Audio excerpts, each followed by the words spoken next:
제가 하는 다이어트 방법 중에 한 가지가 어떤 것이냐 하면요. 먹고 빼자입니다. 먹고 빼자. 네, 굶고 빼자가 아니라 먹고 빼자. 그래야 건강해질 수가 있고, 건강해져야 내 몸의 신진대사가 잘 되고, 신진대사가 잘 되어야 또 체중도 줄어들 수 있다. 이거잖아요. 왜 운동하라라고 이야기를 하느냐면, 운동을 하게 되면 신진대사가 촉진이 되어지기 때문에 그렇죠. 또 산소가 많이 들어오기 때문에 그렇고, 그 산소랑 각종 내가 먹은 음식물이랑 반응해서 이 폐를 통해서 사라지기 때문에 이게 신진대사하고, 이런 신진대사가 되어져야 체중을 감소시키고 그 다음에 단백질의 양을 늘려서 근육이 늘어날 수가 있는 거잖아요. 그래야 기초대사량도 올라가게 되는 거고. 그래서 먹고 빼자. 그럼 먹었는데 어떻게 빼냐? 네, 먹은 음식물을 붙잡고 변으로 빼자. 이게 제가 가지고 있는 다이어트 방법이다. 이렇게 저는 여러분들께 알려드리고 있습니다. 자, 그래서 콜레스테롤 뭐 고민하시는 분들 참 많으실 테고, 약을 먹어야 되나 말아야 되나 고민스럽고, 네, 이런 분들 키토산의 기능 중에 한 가지가 체지방을 줄이고 콜레스테롤도 줄여주는 것이다 라는 건데요. 열심히 한번 들어보셔서 여러분들께 도움이 되었으면 좋겠습니다. 네, 명강의 잘 들었습니다. 문제는 2개 맞추었고, 올리브 엑스트라 버진 하루 한 스푼 정도 먹는데 키토산이 방해하지 않는가요? 키토산 심혈관 질환에도 좋게 작용하겠죠. 이렇게 적어 주셨습니다. 자, 이 기름류하고 키토산하고 만나면 이 키토산의 분자 구조는 이 녹아있을 때 이 헬릭스 구조라고 이렇게 둥근 스프링처럼 이렇게 말려 있다고 보시면 되는데요. 그 안쪽에 기름이 붙잡혀 들어갑니다. 그래서 기름이 붙잡혀 갖고 빠져나갈 수가 있죠. 그래서 음식물 속에 들어있는 기름도 붙잡힐 수가 있고 지방도 붙잡힐 수가 있죠. 키토산한테. 근데 그건 어쩔 수 없는 거잖아요. 자, 음식물을 먹기 바로 전에 키토산을 먹으면, 키토산을 먹을 때는 제가 항상 비타민C 2알하고 같이 먹어라 이렇게 얘기를 드리고 있는데, 키토산 2알하고 비타민C하고 비타민C 2알하고 이렇게 먹게 되면 키토산이 위장 속에 들어와서 비타민C를 만나가지고 서로 결합을 합니다. 다 결합할 수도 있고 뭐 다 결합되어지지 않는 양이지만 비타민C가요. 그게 이제 위장 속에 이렇게 들어 녹아가지고 들어있는 상태에서 이제 음식이 들어오면 음식과 비타민C하고 키토산하고 서로 막 반응을 한다고 보시면 됩니다. 그래서 이렇게 해서 반응이 끝이 거의 나고 나서 그 다음에 한 30분 정도 후에 이 지금 올리브유 저런 거를 드시는 게 더 좋다라는 건데요. 저 올리브유도 사실상 저 안에 그 오메가6 지방산 이런 거 별로 좋은 기름이 아닌 상황인 거죠. 좋은 기름은 오메가3입니다. 그래서 오메가3를 아예 반찬을 하는데 넣어서 드시는 게 훨씬 더 좋습니다. 오메가6 지방산이 들어있는 무슨 그 씨앗의 기름으로부터 뿜어낸다든지 이렇게 한 기름류들 대부분 좋은 기름이 아니다라는 거죠. 그래서 사실 안 먹는 게 좋다. 그게 들어가서 몸 안에 또 염증을 일으킨다라는 건데요. 그런 기름도 키토산이 붙잡고 빼내주면 또 더 좋겠죠. 어쨌든 지금 드시는 그런 기름을 내 몸에 흡수를 시키고 싶으시면 식사 후에 한 30분 정도 있다가 드시는 게 더 낫다. 왜? 키토산하고 비타민C하고 내가 먹은 음식물하고 다 반응하고 나서 넣어주면 그렇게 많이 붙잡혀 나가지 않는다. 이렇게 보시면 됩니다. 그 다음에 키토산 심혈관 질환에 좋게 작용하느냐. 여기에 핵심은 뭐냐면요. 키토산이 내가 먹은 음식물들을 붙잡고 많이 빼내고요. 심지어 약물, 그 다음에 환경오염 물질, 중금속, 그 다음에 내가 섭취한 밥, 감자, 고구마 이런 탄수화물류도 붙잡고 빼내준다. 그래서 변으로 나간다. 지방도 붙잡혀서 나간다. 그러니까 내 몸속으로 흡수되어져 들어오는 음식의 양이 감소하기 때문에 없애야 되는 물질의 양이 감소하기 때문에 반응해야 되는 산소의 양도 감소한다. 그래서 산소를 많이 사용하지 않아도 된다. 이것 때문에 활성산소 발생량이 줄어듭니다. 그래서 심혈관 질환을 그나마 그래도 좀 도움을 받을 수가 있다. 이렇게 보시면 됩니다. 그래서 키토산 잘 챙겨 먹으면 좀 더 건강하게 사실 수 있다. 이렇게 보시면 될 것 같아요. 자, 어떤 분, 세 분이 뭐 비슷한 질문을 해주셨습니다. 키토산 섭취가 설사형 과민성에도 도움이 될까요? 그 다음에 설사형 과민성 대장 증후군도 키토산을 먹어도 될까요? 박사님, 과민성 장 증상에 키토산이 도움되는지요? 변비와 설사가 반복되기 때문에 현재 한 알씩만 먹고 있습니다. 이렇게 적어 주셨는데요. 요거 설명 좀 해봅시다. 과민하다. 어디가? 대장이. 왜 그럴까요? 라는 건데요. 주로 출발은 무엇이냐면 내가 소화가 잘 안 된 물질들이 자꾸 이 장으로 내려가기 때문에 그렇다. 그래서 그것들이 또 자극을 준다.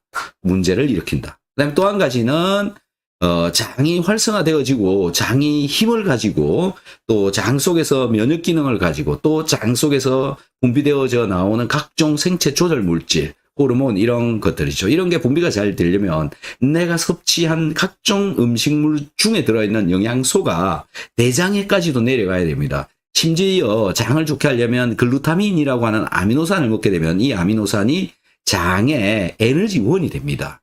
에너지원으로 쓰인다는 거죠. 그런 정도로 중요한 물질들인데 이게 입속으로 들어와 가지고 소장에서 다 흡수해 가버린다는 겁니다. 이런 것들 중에 장에 도움이 되는 물질들 중에 단쇠지방산이라고 하는 거 있습니다. 그거 어떤 것들이냐면 식초, 그래서 식초 드시면 좋죠. 구연산, 그 다음에 젖산, 김치국물 이런 거를 드셔주시면 장에서 흡수되어져 들어가 버립니다. 그리고 이렇게 되면 대장에 못 내려가기 때문에 얘네들을 키토산이 붙잡고 장까지 끌고 내려갈 수가 있다. 이것 때문에 장이 더 튼튼해질 수가 있는 거죠. 자, 그래서 장에 문제가 있으신 분들은 글루타민이라고 하는 것도 같이 드시면서 비오유키소, 소화효소제 이렇게 꾸준히 드셔보시고 별 차도가 없으면 양을 늘렸다 줄였다 하면 됩니다. 유산균도 양을 늘렸다 줄였다 하고 키토산도 양을 늘렸다 줄였다 하고 비타민C도 양을 늘렸다 줄였다 하고 요렇게 해보시고 글루타민도 양을 늘렸다 줄였다 해보시고 요렇게 해보시면 장이 살살살살 잡혀간다라는 겁니다. 시간은 좀 걸릴 것이다 라는 건데요. 뭐 가끔 제가 방송에서 얘기를 하는데 친한 이 형님이 있는데요. 이 형님이랑 등산을 같이 자주 다녔었는데 이분은 가다가 보면 사라져버려요. 한참 만에 나타났는데 어디 갔다 왔냐고 물어보면 설사를 만나가지고. 근데 이분이 왜 이렇게 됐냐? 젊을 때부터 이 영업용 술상무여가지고 이 술을 엄청 마신 겁니다. 그래서 장이 망가진 거죠. 그래서 몇 년 동안 이 병원, 저 병원, 한방병원, 온갖 병원 다 다녔는데 결국 못 고쳤습니다. 그래서 형님 장 하면 키토산입니다. 키토산. 그 다음에 유산균. 그 다음에 비타민C. 열심히 챙겨 드십시오. 이렇게 해가지고 좋아져 버렸습니다. 그래서 이 형님은 저를 아주 좋아하죠. 그렇게 되어져 있습니다. 그래서 과민성 대장 질환 잘 해결이 안 되는데 그게 이제 왜 그러냐라는 근본적인 것은 뭐냐면 에너지를 제대로 못 만든다. 어디서? 장에서. 대장도 에너지를 만들어서 이용을 해야 되거든요. 에너지를 잘 못 만드는 몸이 되어져 있는 분들이 대부분 보면 배가 차갑습니다. 그런 분들이 또 어떤 분들이냐? 아미노산인 글루타민이 몸에서 제대로 내려가지 못했던 사람들. 이게 어떤 분이냐? 고기를 잘 못 먹는 사람들. 고기 단백질이고 단백질이 분해돼야 아미노산인 글루타민이 만들어지기 때문에 그렇습니다. 선생님 동영상 지리 시간에 키토산을 10개씩 먹으라고 조언해 주셔서 3일 정도 했더니 변이 너무 굵게 나와서 이게 왜 너무 굵게 나오느냐 하면은 내가 먹은 음식물을 많이 붙잡고 나오기 때문에 그렇죠. 남자지만 출산의 고통 아닌 고통을 느꼈습니다. 무슨 얘기인지 이해가 되시죠? 변 보고 난 후엔 엄청난 쾌감을 느꼈지만 힘들었습니다. 5알로 줄여도 꽤 빡빡하여 그 후로 3알로 줄여서 지금 먹고 있습니다. 변도 잘 봅니다. 이렇게 하면 되는 건가요? 예, 됩니다. 아니면 10개 먹으면서 뭔가 다른 방법이 있는 건가요? 아닙니다. 아닙니다. 일단 3개씩 드시고요. 계속 드시다가 또 조절해 보시면 좀 더 늘려 보시기도 하고 그렇게 하시면 될 것 같습니다. 키토산 10개 먹으면 변 잘 볼 수 있는 방법. 네. 그러니까 점차 순차적으로 늘려가시면 됩니다. 예, 순차적으로 늘려간다. 지금 한 번에 그렇게 드시지 말고, 하루 6개 드시다가 9개 드시다가 15개 드시다가 20개 드시다가 이렇게 한번 늘려보시고, 또한 20개 드시다가 또 줄이시면 됩니다.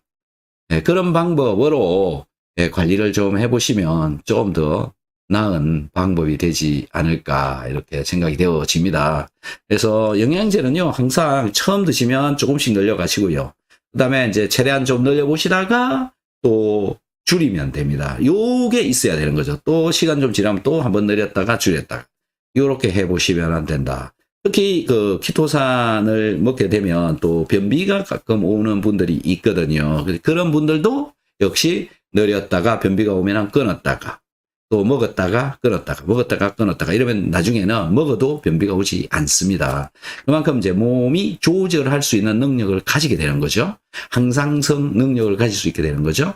또 수분도 보유를 잘 할 수 있도록 되어지는 겁니다. 그래서 이 지혜롭게 잘 챙겨 먹는 게 좋다. 늘렸다 줄였다 늘렸다 줄였다. 이게 영양제를 먹는 핵심적인 방법이지 않느냐. 그렇게 저는 생각이 되어집니다.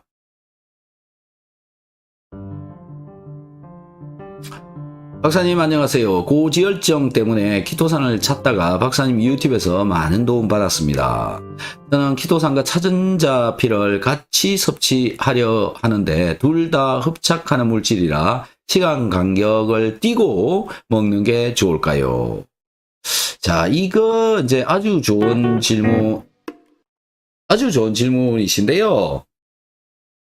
키토산은 일단 식전에 드시고요. 식후에 저걸 먹으면 되죠. 예, 그래서 차전자피 식후에 먹으면 된다. 근데 굳이 그렇게 먹어야 되느냐?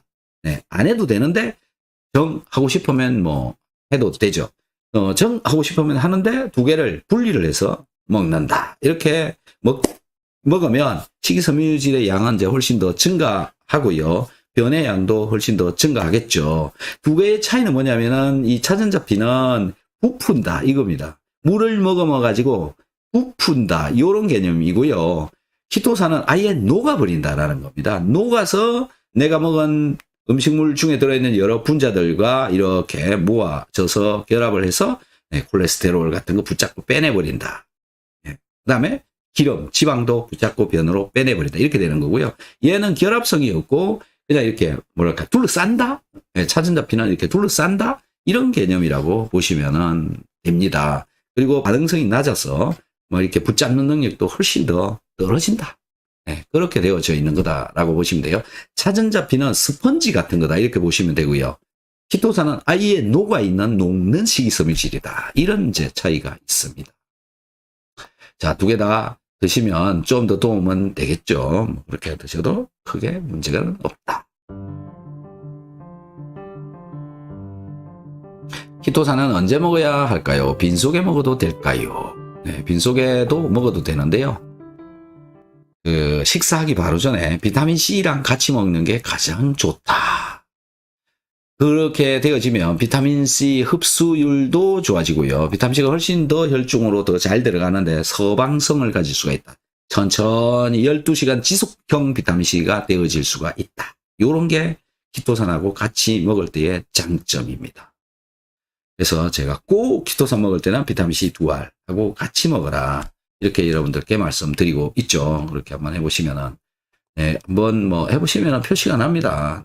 바로 너무너무 도움이 된다. 그리고 키토산 먹을 때도 꼭, 키토산만 먹을 게 아니라 오메가3 유산균, 소금, 소화효소제, 이런 것들하고 같이 먹으면 정말로 많이 좋아졌습니다. 이런 얘기를 많이 합니다. 자, 키토산을 드시면 이제 건강기능식품으로서의 인증이 되어져 있는 기능성은 혈중 콜레스테롤을 떨어뜨린다. 콜레스테롤이 몸에 혈중에 높아가지고 콜레스테롤 약 먹어라 이런 얘기 많이 듣고 있죠. 근데 콜레스테롤 약은 몸에 굉장히 부작용을 많이 가져다 준다. 특히 인지능력, 기억력 상실, 그 다음에 성기능 장애, 발기부전 이런 현상들을 호소하는 사람이 되게 많습니다. 그 다음에 내 몸에 간에서 만들어내는 코큐텐 생성도 안 되게 돼버린다. 이런 부작용으로 인해서 사람들이 많이 꺼려합니다. 그래서 약으로도 하는 방법도 있지만 약보다는 이제 이런 기능성 식품을 가지고 떨어뜨리고 조절하고 이게 더 옳다라는 건데요. 왜 옳은 것이냐라는 겁니다. 여러분 몸이 점점 노쇠해가면서 콜레스테롤이 이제 잘 없애지를 못하니까 자꾸 남게 되고 그래서 올라가 있는 상황이 되어져 있죠. 근데 또 약을 먹어버리면 또 몸은 더 건강도는 더 나빠지게 되는 거잖아요. 부작용 때문에.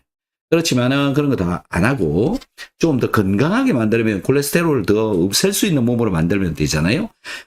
그런 것들 중에 한 가지가 비오유기소, 소화효소제 이런 걸 같이 먹어주게 되면 콜레스테롤이 떨어진다. 건강해지니까 콜레스테롤은 더 잘 떨어진다. 그래서 내 몸에 여기저기 건강하지 않은 곳이 좋아지도록 하면서 콜레스테롤을 떨어뜨리는 게 낫지. 약을 먹고 몸을 망가뜨려 가면서 콜레스테롤만 떨어지고 다른 데는 다 망가지고. 이거는 선택의 방법이 좋은 방법은 아니지 않느냐라는 겁니다.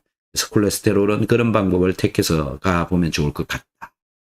그 다음에 이제 체지방을 떨어뜨릴 수 있는 기능이 있다라고 하는 게 있습니다. 요거는 내가 섭취한 음식물 중에 들어있는 칼로리성 물질들, 특히 지방, 그 다음에 뭐 탄수화물, 맥질, 뭐 소화되지 않은 단백질 이런 거를 붙잡고 자꾸 빼버리니까 이 체중 증가를 하는 것을 막을 수가 있고 또 이런 물질들이 내 몸에 들어오게 되면 몸속에서 혈중에 돌아다니면서 산화가 되어져 가지고 혈관벽에 달라붙어서 또 몸을 망가뜨릴 수가 있습니다. 그래서 이걸 붙잡고 자꾸 빼내준다. 그래서 올바른 다이어트 방법은 내 몸에 있는 문제가 있는 것을 없애고 내가 섭취한 것을 이제 잘 먹은 것을 자꾸 변으로 빼내버리자. 저는 이런 방법을 통해서 몸이 건강해지니까 자동적으로 체지방은 사라지게 된다. 근육은 늘어나게 된다. 당연히 뭐 운동도 좀 해주면 좋겠죠. 이렇게 하는 다이어트 방법이 좋다. 그래서 키토산을 가지고 이런 방법을 택해서 건강하게 해서 몸에 체중을 줄이거나 콜레스테롤을 떨어뜨리거나 이렇게 해가 보시는 것이 더 좋겠다라고 이렇게 저는 생각을 합니다. 박사님, 키토산이 시중에 너무 많아서 고르기 힘드네요. 하여 흡수가 안 되는 제품이 어떤 게 있는지 추천 부탁드립니다. 이런 질문이 올라와 있습니다. 키토산 어떤 걸 골라서 먹는 게 좋으냐 이런 얘기죠. 자, 우선 선택하지 말아야 되는 키토산 어떤 것이냐면 올리고당이다 라고 말하고 있는 것. 그 다음에 물에 녹는다 라고 말하는 것. 그 다음에 태블릿형으로 만들어져 있는 것.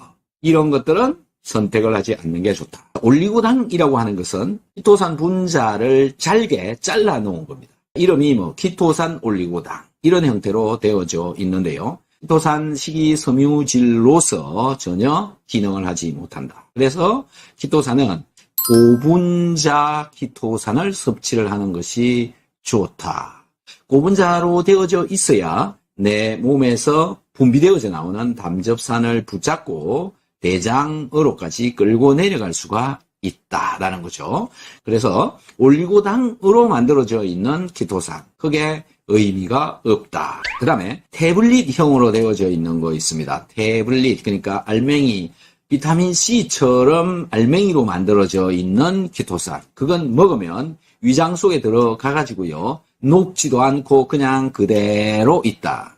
이것 때문에 그런 키토산을 사 드시고 속이 답답하다. 그런 이야기를 하시는 분들이 굉장히 많습니다. 정제형으로 만들어져 있는 키토산 선택하지 말아라 라는 거고요. 국산이 좋고요. 해외 직구 제품 별로 좋지 않습니다. 특히 캐나다 이런 데서 만들어져 있는 것들 많이 있는데 정제되어지는 그 기술이 딸린다. 정제를 잘 못한다. 이런 형태로 되어져 있기 때문에 순수하지 못하다. 단백질이 또 섞여 있기도 하다. 이런 것 때문에 냄새가 난다. 그래서 키토산을 먹고 나면 냄새가 난다. 단백질 냄새가 난다. 이런 얘기를 하시는 분들도 많이 있습니다. 그 다음에 색깔이 갈색깔이면 안 됩니다. 갈색깔인 것들이 대부분 별로 좋지 않는 것이다. 이렇게 판단하시고 잘 골라보시면 좋을 것 같습니다. 키토산은 식이섬유질이고요.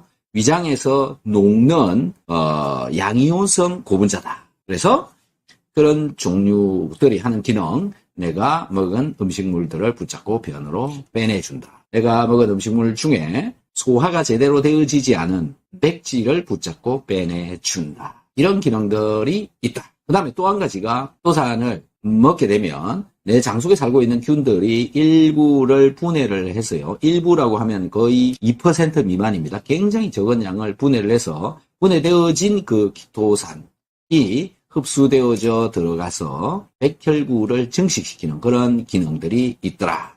그래서 키토산을 먹고 백혈구를 늘리시는 그런 분들이 많이 있습니다. 참고가 되시기를 바라고요. 키토산 고르는 방법 말씀드렸습니다.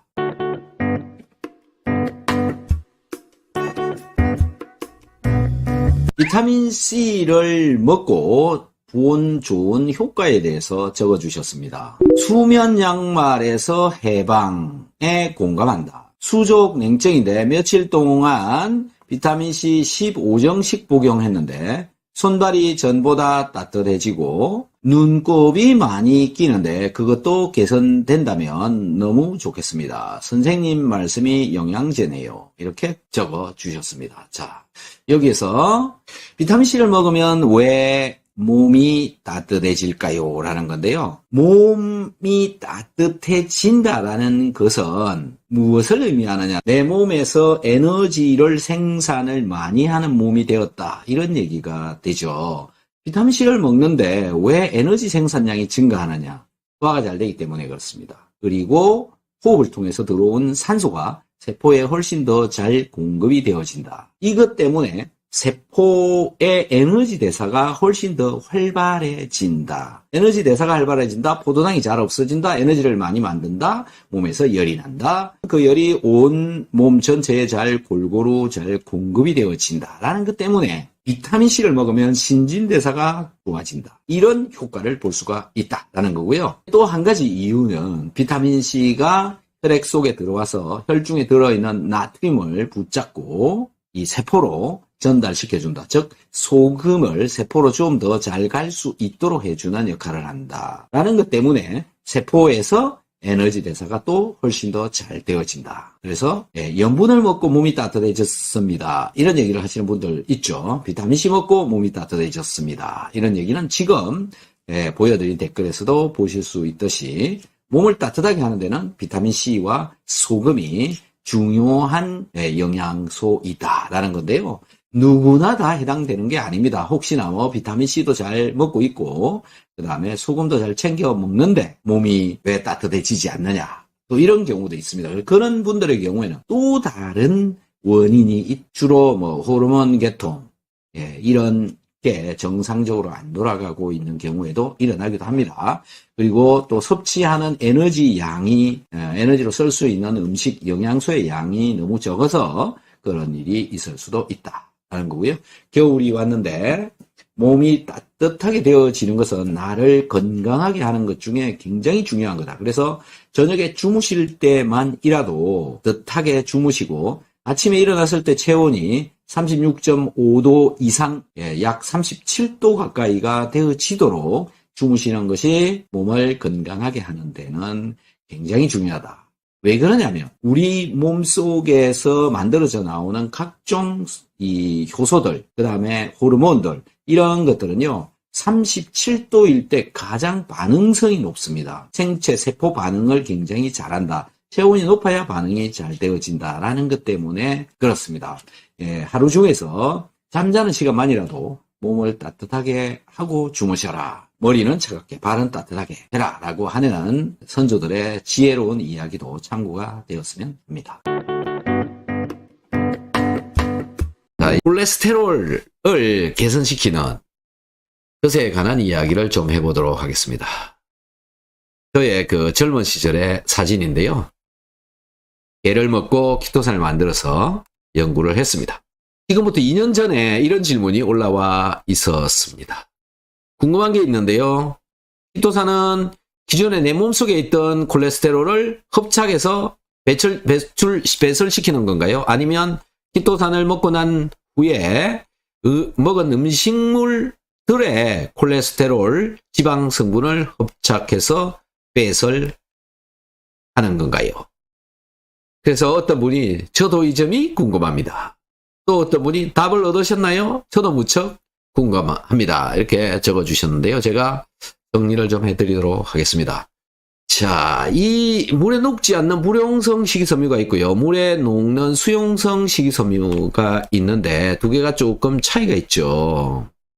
물용성 식이섬유는 포만감, 자궁운동 활발, 변비 예방, 완화, 발암물질의 배출을 도와 대장암 예방 이런 것들을 하는데요. 물에 녹는 수용성 식이섬유는 물론 왼쪽 편에 있는 이것도 하지만 소화기관을 통과하는 동안 콜레스테롤을 붙잡고 배출시켜 준다. 이 기능이 있는 것으로 알려져 있습니다. 그 다음에 또 한 가지는 인슐린 분비를 잘 되도록 해준다. 잘 되도록 해준다라는 겁니다. 그래서 혈당 관리가 잘 되도록 해주는 그런 성질이 있다. 이제 그 이유는 뒤에서 또 설명을 좀 해드리도록 하겠습니다. 어쨌든 식이섬유는 콜레스테롤을 줄이는데 기여를 한다. 이건 뭐 일반화되어져 있는 그런 사실입니다. 그래서 키토산은요, 기존의 혈중에 들어있는 콜레스테롤을 빼내주기도 한다라는 건데요. 이게 어떤 원리에 의해서 되느냐면 우리 혈중에는 나의 간에서 만들어 놓은 콜레스테롤이 계속 돌아다니고 있습니다. 이 콜레스테롤을 이용을 해서 호르몬들을 만들어 내죠. 그래서 뭐 성호르몬, 스테로이드 호르몬, 여러분들 뭐 에스트로겐, 프로게스트로겐, 안드로겐 뭐 이런 호르몬을 만드는 데도 쓰이고 비타민 D를 만드는 데도 쓰입니다. 그리고 담즙산을 만드는 데도 이 콜레스테롤이 분해가 된 뒤에 만들어지는 거죠. 그 과정을 좀 설명을 드리면, 자, 이 왼쪽 편에 있는 게 콜레스테롤의 구조인데요. 여기에 메칠기 이렇게 붙어 있는 요 부분이 싹둑 끊어지면서 카르복실기가 이렇게 와서 붙은 요게 담즙산입니다. 비슷하죠. 그리고 여기 이중결합이 끊어지고 없는 요런 정도의 차이. 그 다음에 메칠기가 메칠기 그대로 있죠. 자, 여기가 바뀐다. 즉 잘 녹지 않는 물하고 별로 친화성이 없는 상태에서 물하고 친한 구조로 바뀐다. 이게 담즙산 이렇게 바뀌는 거다. 거의 유사한 구조를 가지고 있습니다. 콜레스테롤이 이 구조가 바뀌어 가지고 이 담즙산이 이렇게 만들어져서 이 담즙산이 우리 십이지장으로 내려와서 우리가 섭취한 영양 성분들이 잘 흡수되도록 해주는 것이 바로 담즙산이죠. 그러니까 영양 성분들을 붙잡고 또 흡수를 시키는. 그래서 담즙산은 우리의 소장을 지나가는 동안 영양 성분을 다시 흡수되게 하고 담즙도 또 흡수되어져서 간으로 가게 되어진다. 이렇게 이동이 일어나고 있죠. 그래서 담즙산은 계속 나왔다가 다시 올라가고 나왔다가 다시 올라가고 이게 이제 반복되는. 그런데 키토산을 먹게 되면 키토산에 담즙산이 붙어버리게 됩니다. 그러면 키토산은 흡수되어지지 않으니까 키토산이 담즙산을 붙잡고 변으로 끌고 나가버린다. 이런 개념이 됩니다. 이 위에 있는 요게 키토산의 구조, 화학 구조이고요. 이 키토산 분자의 요 아래에 있는 게 이게 담즙산인데 담즙산이 여기 달라붙게 되죠. 그래서 붙으면 이 키토산은 흡수되지 않기 때문에 이 소장을 돌아서 대장을 통과해서 빠져나간다. 나가면서 담즙산을 붙잡고 나가버린다. 그 담즙산이 계속 빠지니까 콜레스테롤이 줄어들 수 있도록 되어진다.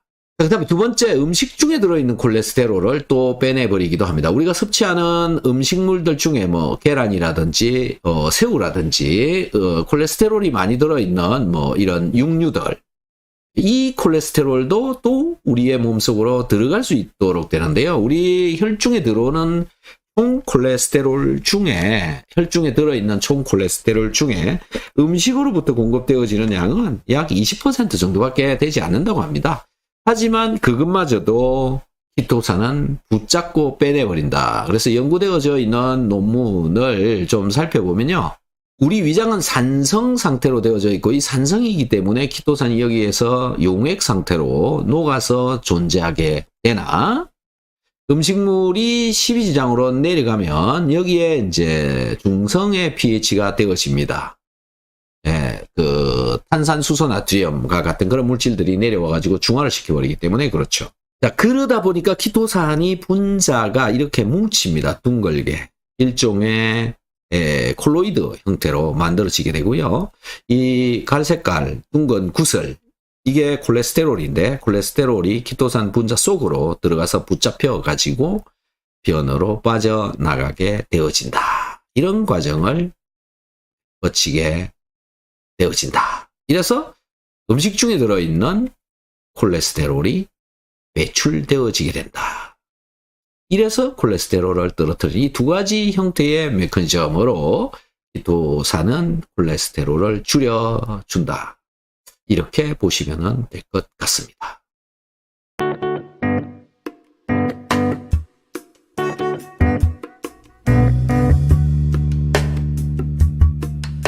당뇨 전 단계인데 비오육기소 하고 있는데 당뇨에는 키토산 몇 개 먹어야 하나요? 먹는 양 3개에서 5개 정도 먹으면 됩니다. 이렇게 제가 적기는 했습니다만은 이 당뇨와 관련해서는 뭐 많은 논문들이 되어져 있습니다만은 저분자량의 키토산은 사람의 장내 내분비 세포에서 글루카곤 유사 펩타이드 1, 이게 GLP-1입니다. GLP-1의 분비를 촉진한다. GLP-1이 잘 분비되도록 해준다라고 하는 그런 논문입니다. 타이완 킬렁의 그 해양대학이라고 있는데요. 그 대학교에 계시는 교수분과 또 다른 학교의 교수분들, 여기 보니까 내셔널 타이완 유니버시티 이 계시는 분들하고 공동 연구를 한 것 같아요. 제가 이 킬릉에 해 때문에 한번 간 적이 있는데요. 여기 계시는 분들이 이 키토산 연구를 잘 합니다. 그래서 이런 이 장내에 살고 있는 장내분비 세포, 이 지금 세포 이름이 여기 뒤에 있는데요. NCI H716셀이라고 하는 이 세포가 GLP-1을 분비를 하는 데 있어서 키토산이 어떤 효과를 발휘를 하느냐, 이런 이제 실험 결과를 나타낸 건데, 이거는 뭐 이 세포를 배양을 한 거죠. 배양. 세포를 배양하는 배양 배지에 키토산을 25 마이크로그램 퍼 밀리리터에서 뭐 200 마이크로그램 퍼 밀리리터 수준으로 이렇게 점점 많이 집어넣었더니 GLP-1 분비량이 점점 증가하더라. GLP-1은 이 당뇨하고 굉장히 밀접한 관계가 있는 호르몬이거든요. 그래서 키토산이 당 조절하는데 GLP-1을 분비를 시키는데 영향을 준다. 뭐 이유가 왜 그런지는 아직까지 명확하게 나와 있지는 않습니다만은 이런 연구 결과가 있다. 그 다음에 유전적으로 또 이 실험을 또 해봤죠. 내분비 세포에서 프로글루카곤 mRNA 발현에 있어서 키토산이 효과가 있냐. 이 mRNA가 이제 글루카곤을 만들기 위한 mRNA라고 보시면 됩니다. 그래서 키토산량을 이렇게 증가를 했더니 프로글루카곤 mRNA도 증가하더라. 이렇게 증가하더라. 키토산은 혈당 조절하는데 분명히 영향을 준다. 이렇게 결론이 되어집니다. 자, 이 GLP-1이라고 하는 이 물질은 36개의 아미노산이 연결되어져서 만들어져 있는 펩타이드인데요. 이게 분비가 잘 되어지게 되면 췌장에 인슐린 분비를 촉진을 시킨다. 이게 분비되어져야 인슐린이 잘 분비된다. 그래서 식사 후에 먹은 음식물이 대장까지 빨리 내려가야 GLP-1이 분비가 더 잘 되고, 분비가 되어지면 인슐린 분비가 촉진되어진다. 인슐린 분비가 되어진다. 그리고 반대로 글루카곤 분비량은 감소시켜준다. 그 다음에 베타셀, 췌장에 있는 베타셀에서 인슐린 만드는데 베타셀의 증식에도 영향을 준다.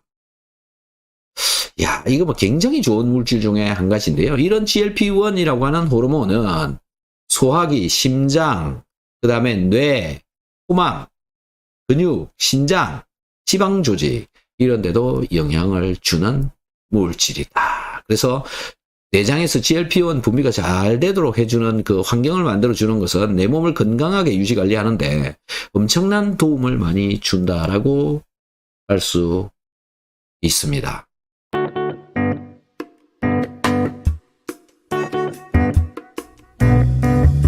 자, 다음. 박사님, 과민성 대장 증상에 키토산이 도움이 되는죠. 변비와 설사가 반복되기 때문에 현재 한 알씩만 먹고 있습니다. 과민성 이 대장이 건강해지려면 GLP-1 분비가 굉장히 잘 되어져야 조절이 잘 됩니다. 이 과민성 대장은 뇌하고도 굉장히 밀접한 그 관계를 가지고 있기 때문에 이 과민한 장을 안정화시키는 데는 저는 GLP-1 분비가 영향을 굉장히 많이 준다. 이렇게 생각하고 있습니다. 그래서 이 식이섬유질 키토산을 잘 챙겨 드시면 과민성 대장의 분명히 도움이 된다. 그 다음에 과민성 대장의 BOU, 키소, 소화효소제 당연히 같이 섭취하는 게 좋고요. 그 다음에 글루타민이라고 하는 아미노산 따로 섭취를 해주는 게 장한테 도움이 많이 된다. 과민성 대장 증후군의 대장 운동 이거 식이섬유질하고 관련이 있죠. 장내 미생물의 변화 이것도 식이섬유질하고 관련이 있죠. 그 다음에 뇌와 장간 상호작용 이거 GLP-1하고 관련이 있죠. 그래서 과민성 대장을 좋게 해주는 데 있어서 식이섬유질은 굉장히 좋은 역할들을 할 수 있다라고 말씀을 드릴 수 있습니다.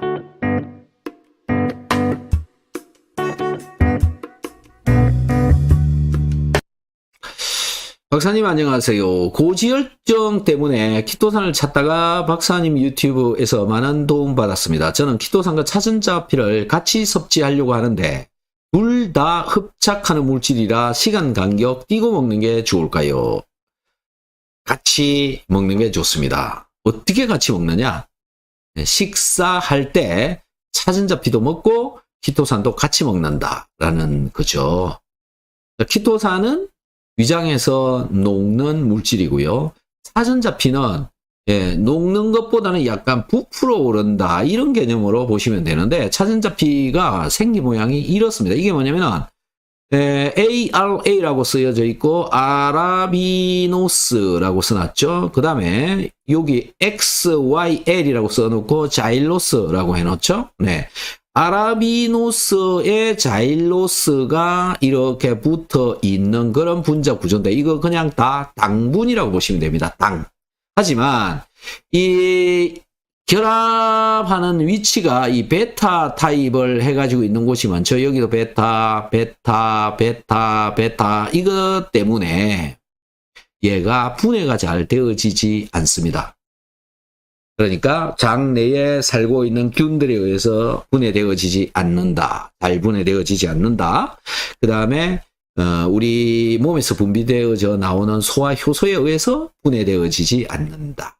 그래서 이제 식이섬유질의 일종이죠. 당분이기 때문에 물하고 만나면은 녹는 것처럼 부풀어 오른다. 그래서 녹는 키토산과 부풀어 오르는 차전자피하고는 좀 성질이 다르기는 합니다만은 식이섬유질이기 때문에 식이섬유질이 하는 그런 기능들을 할 수 있게 됩니다. 그래서 같이 먹어주면 좀 더 좋은 효과를 발휘할 수 있을 것이다 라고 생각됩니다.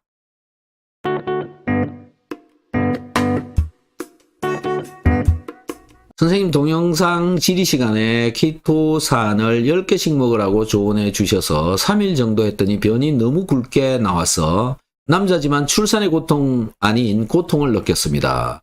변 보고 난 후엔 엄청난 쾌감을 느꼈지만 힘들었습니다. 5알로 줄였어도 꽤 빡빡하여 그 후로 3알로 줄여서 지금 먹고 있습니다. 변도 잘 봅니다. 이렇게 하면 되는 건가요? 네, 그렇게 하시면 됩니다. 아니면 10개 먹으면서 뭔가 다른 방법이 있는 건가요? 자, 처음엔 좀 많이 먹다가 나중에 줄이시면 되는 거죠. 그래서 지금 3개 드시니까 3개 그냥 드시면은 될 것 같습니다. 굳이 10개 먹을 필요는 없다. 먹어야 되는 개수는 제가 뒤에서 다시 한번 설명을 드리도록 하고요.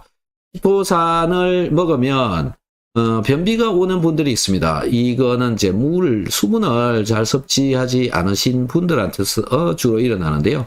변비기가 조금이라도 있다 그러면 멈췄다가 또 먹고 이걸 반복하시면 변비가 사라집니다. 키토산은 왜 각각류 알러지 있는 나는 못 먹어요? 이거는 이 갑각류 알러지가 있다고 해서 키토산을 못 먹는 거는 아닌데, 또 어떤 분들 중에는 키토산을 먹으면 먹자마자 바로 반응이 오시는 분들도 있어요.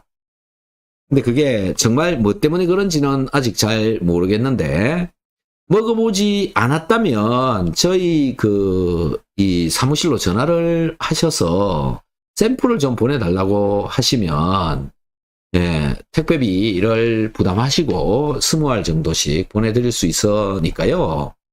알러지가 있으신 분들은 미리 한 두세 알 정도 한번 먹어보면 알 수 있다. 그래서 한번 해보시고 이렇게 하는 더 먹을 것인가 말 것인가 결정하는 방법도 있습니다. 주로 갑각류 알러지의 경우에는 이게 키토산을 먹는 게 아니거든요. 갑각류를 먹는 게 키토산을 먹는 게 아니에요. 갑각류는 단백질이 많이 들어있죠. 우리가 게살 이런 거 먹으면 단백질이잖아요. 이 단백질이 주로 알러지를 많이 만들어내거든요. 그런데 키토산에는 단백질이 없습니다. 분해를 시켜서 싹 제거를 해버려서 정제가 되어져 있기 때문에 알러지가 있지 않거든요. 그리고 또 화학적 구조도 전혀 게의 화학 구조와 키토산의 화학 구조는 전혀 다릅니다. 그래서 관계성이 없음에도 불구하고 키토산을 먹고 이제 그런 문제를 일으키는 분들이 가끔 있더라. 근데 그 키토산은 대부분 보면은 해외에서 가지고 들어온 것들이나 또는 제대로 정제가 되어지지 않은 그런 물질들의 경우에 그런 탈들이 일어나는 경우가 종종 많다. 자, 알러지가 있으셔서 먹을까 말까 고민이 되시면 저희들한테 샘플 신청을 한번 해보시면 될 것 같습니다. 그렇게 한번 해보시기 바랍니다. 자, 키토산 먹는 양하고 먹는 방법에 대해서 잠깐 말씀을 드리면, 키토산을 먹을 때는 꼭 비타민C 2알이랑 같이 먹어라. 비타민C 2알하고 같이 먹어라. 그 다음에 유산균이랑도 같이 먹어라. 그 다음에 소화효소제랑도 같이 먹어라. 미네랄류 같은 경우에 마그네슘이나 칼슘이나, 그 다음에 소금, 이런 거 같이 먹어주는 게 좀 더 좋다. 그런 얘기이고요. 수량은 어떻게 먹을 것이냐라는 건데, 먹는 목적에 따라서 다르다라는 겁니다. 다이어트가 목적이면은 9캡슐 3.6g 이상, 콜레스테롤을 떨어뜨리고 싶다. 그러면 9캡슐 3.6g 이상 그렇게 섭취하면 되고요. 건강 관리가 목적이다. 그러면 6캡슐, 식사 때마다 2알 이렇게 드시면 됩니다. 살찌고 싶다. 그러면 식사 때마다 한 알 이렇게 3캡슐 정도만 먹으면 될 것 같고요. 이 다이어트의 경우나 콜레스테롤이나 지방을 떨어뜨리고 싶으신 분의 경우에는 9개, 하루에 9개, 이거보다 더 많이 먹어도 사실은 상관이 없습니다. 그리고 많이 먹으면 먹을수록 내가 섭취한 음식물을 변으로 잘 빼내주기 때문에 다이어트에 도움을 받을 수가 있습니다. 키토산 부작용이 있기도 합니다. 대표적인 부작용이 물을 충분하게 먹지 않으면 변이 단단해져서 변비가 생길 수가 있다라는 거고요. 그 다음에 지용성 비타민 흡수를 방해한다. 그래서 비타민 A, D, E, K와는 분리해서 먹는 게 좋고요. 그 다음에 철분, 아연 이런 거하고도 1시간 이상 띄어서 먹는 게 좋습니다. 흡착해서 바깥으로 빼내버릴 수가 있다라는 거죠. 키토산은 그래서 이 금속류를 잘 붙이는 것처럼 중금속도 잘 빼내주는 그런 기능들이 있습니다. 어쨌든 많은 문제를 제기를 하시는 분들이 100명 중에 한 2~3명 정도는 변비가 옵니다. 이런 얘기를 하시는 분들이 있습니다. 그런 분들은 변비가 왔다. 그러면 바로 중단하시고 괜찮아지면 또 먹고 그걸 반복하면 결국은 좋아진다. 이렇게 보시면 될 것 같습니다. 시청해주신 여러분께 감사의 말씀을 드립니다. 오늘 들어오신 분들은 당뇨이실 확률이 좀 높을 것 같아요. 혈당을 내리는 단 한 가지 이것, 이 주제를 보고 오셨잖아요. 그래서 이 하나가 뭔지 설명을 좀 해드릴게요. 아시는 분들은 그냥 한 번 더 들으시면 될 것 같고요. 처음 오시는 분들은 한번 어떤 내용인지 한번 보러 오시면 좋을 것 같아요. 네네네. 네, 우선 오늘의 주제, 혈당을 내리는 단 한 가지 이것. 네, 박사님은 아시죠? 그래서 요거 제가 한번 예. 네, 설명을 좀 드려볼게요. 오늘은요, 뭐에 대해서 얘기를 할 거냐면, 지금, 네, 혈당을 내리는 이것. 이게 뭘까요? 네. 네, 이 개사진만 봐도 아마, 네, 뭔지 아시는 분들이 있을 거예요. 뭔지 네, 너무나 알겠네요. 중요한 거고, 이제 혈당을 내리는데 많은 도움을 주는 건데요. 오늘은 키토산에 대해서 얘기를 한번 해보겠습니다. 네, 키토산이 뭔가요? 일단 뭔지 자꾸 이제 알 것 같으면서도 또 물어보면 대답을 못 하시는 분들도 있어요. 그래서 키토산이 뭔지, 그리고 어떤 효능이 있고 어떻게 당이랑 관련이 돼 있는지 한번 보도록 할게요. 네네. 네. 우선 키토산이 뭔가요에 대한 질문은 저는 이렇게 좀 간략하게 정리를 좀 해봤는데요. 키틴이란 성분이 있죠. 가재나 게, 새우 같은 갑각류 이런 껍질, 그리고 풍뎅이, 매미, 메뚜기 이런 곤충에도 있고요. 버섯이나 미생물의 세포벽에도 존재하는 천연 다당류인데요. 요 키틴을 가지고 탈아세틸화 시켜서 키토산이라는 거를 만들어요. 네, 그래서 보면은 이제 키틴의 부분적 탈아세틸화로부터 제조되는 천연 양이온성 고분자 다당류, 식이섬유의 일종이라고 재차 말씀을 드렸었는데요. 이 화학식 한번 박사님이 간단하게 어떻게 이게 다당류인지 한번 설명해 주실 수 있으실까요? 아, 예. 네. 야, 무지 어려운 걸 시키네. 아. 네. 여기 보면은 네. 이제 뭐 OH도 있고 산소도 있고 NH2도 있고 네. 그런데 꺾여 있는 부분에 탄소가 들어 있어요. 그래서 탄소, 오. 산소, 수소, 네. 그다음에 질소 N 이거하고 이렇게 연결되어져 있는 건데 저거 네. 한 분자가 네. 지금 이건 두 분자를 그려 놓은 거거든요. 네. 한 분자가 글루코사민이라고 하는 분자예요. 한 네. 개가.